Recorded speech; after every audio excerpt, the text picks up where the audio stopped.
Hi everyone, welcome to Voice in the Alexander Technique. I'm Alison Taylor and today we're going to talk about sitting. So I'm at my piano today because I know many of you are voice teachers and singers. So on the voice teacher side, you're finding yourself sitting at the piano and maybe also singing while you're there. And for many of us, we're used to singing standing. And even as choral singers, we are used to performing standing, even if we're rehearsing sitting down. So I thought it might be interesting to take a look at sitting and how that impacts how we sing. So you're going to need a chair, and you don't have to be at your piano because we're not actually going to play anything today, but you will need a chair. So once you find yourself in your chair, I just want you to bring yourself a little forward in your chair so that you're not leaning back against the back of the chair. And we'll do a little exploration of the sitting bones. So the sitting bones are curved shaped bones at the bottom of your pelvis, and they're shaped kind of like rockers. So they're at the very bottom of your pelvis, of the pelvic bowl, and then we have the hip bones, those crests coming up and around, and right at the bottom of that sort of heart shape we have these two curved bones that we're going to call our sitting bones. I call them sitting bones. So as you're sitting on the chair, I just want you to mush yourself around a little bit. This works best if you have a hard chair. So for me, I have my piano bench with a folded up blanket on it. If you're on a couch or quite a cushy cushion, it'll be a little more difficult for you to get this feedback into your system about the location of your sitting bones. So you might want to pause the video and find a slightly harder chair to sit on, a harder surface. So as you're mushing around, I just want you to feel that you can shift more of you onto one sitting bone, and more of you onto the other sitting bone. So do that a couple of times, coming more onto one sits bone and then the other sits bone. And then come to where you feel like you're evenly distributed over both sitting bones. So many of us, when we're sitting, are not really sitting down on our sitting bones. In some ways, we may be sitting up with the chest thrown back, lifting the tail. So I really want you to see what it's like to sit down on your sitting bones. In fact, take your hands and give your back a lovely wipe. So you're massaging into those muscles of your middle back. You're telling your tailbone to release down.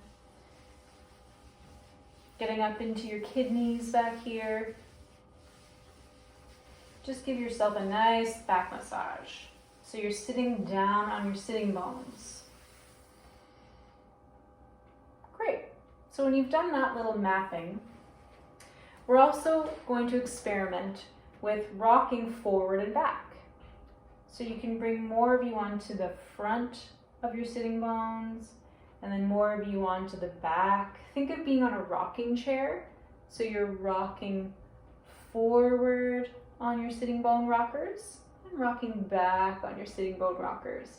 And as you do that, your pelvis is coming along for the ride.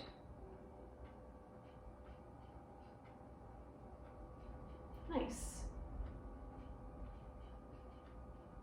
So we can't really talk about freedom in the hips without including the legs, and in particular the femur, the thigh bone. So make a cup with one hand, and this will be this hip socket. And then make a little, like a Arnold Schwarzenegger bicep curl with the other hand, gently bringing your hand down in a little fist, and meet that cup. That is how your thigh bone meets your pelvis. It's a ball and socket joint. And so that means as your femur moves, it's allowed to rotate. That's why we have this range of motion in the hip. So as you're rocking forward and back, your pelvis is rocking and rolling around the head of the femur. So it's not that you can feel that or control that action, but as you're just hinging forward and back, the top of the femur is actually closer into the center as opposed to out here on the outside of the hip. So your whole pelvis is rolling around the head of the femur with really no involvement from the legs or the glutes. So we'll turn to the side just so we can have that sense that I'm taking my whole torso forward and rolling around the head of the femur. So try that movement on your own.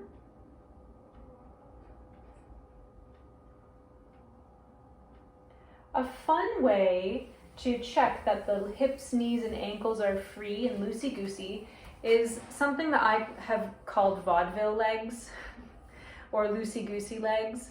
So taking your palms and just placing them on your thighs, you're just going to wiggle the legs back and forth. While you do this, you think of releasing the tailbone down, really sitting down onto your sitting bones.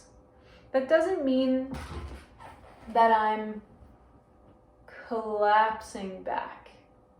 I still have integrity through my spine, through my central channel, but I'm just releasing any holding around that hip socket, freeing up the hips, and I'm just taking my legs side to side. So now we're letting that femur swing out to the side in its socket. Loosey-goosey. The vaudeville leg part comes if you cross your hands and uncross your hands, cross your hands and uncross your hands. That's just, you don't have to do that, it's just a fun addition. So see if you can combine those two movements, the rocking and rolling, so where we have hip socket, femur,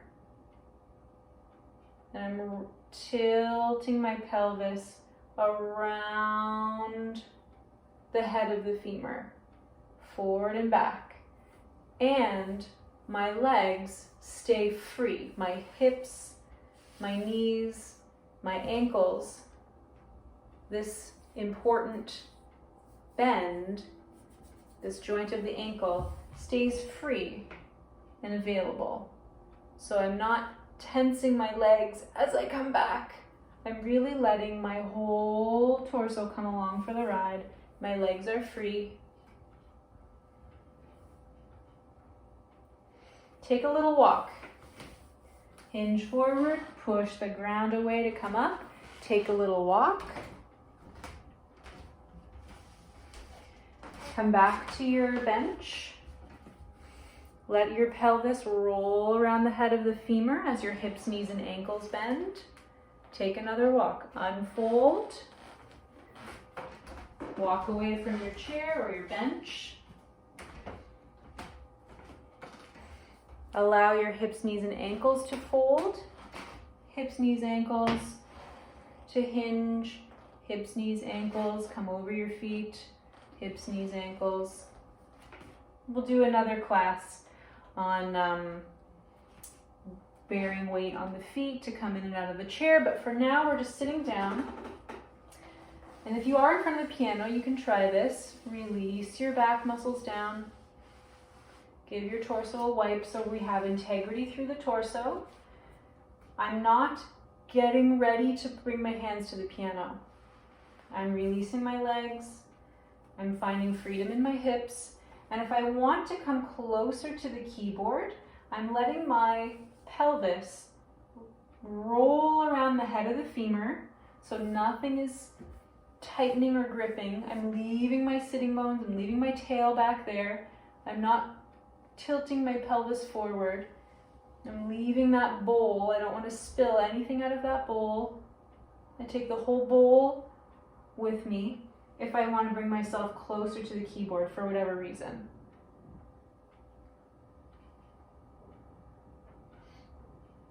So, my invitation to you is to add some sound here.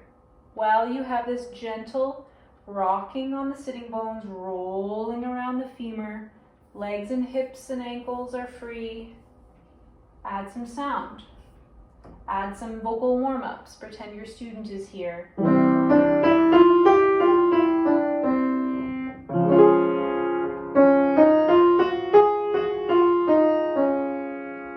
You're seeing that this is continuing to release. I'm not taking any of my back muscles into this activity, but rather keeping my arms free, keeping my back free, hips, knees, and ankles released. So I rock and roll as I'm at my piano, as I'm at my keyboard and my computer, as I'm eating my dinner. Is this hip joint free? How free is this hip joint is a better question. Not is it free, how free is it? What's happening there? So thus concludes our exploration of the pelvis today, sitting at the piano, sitting at a computer.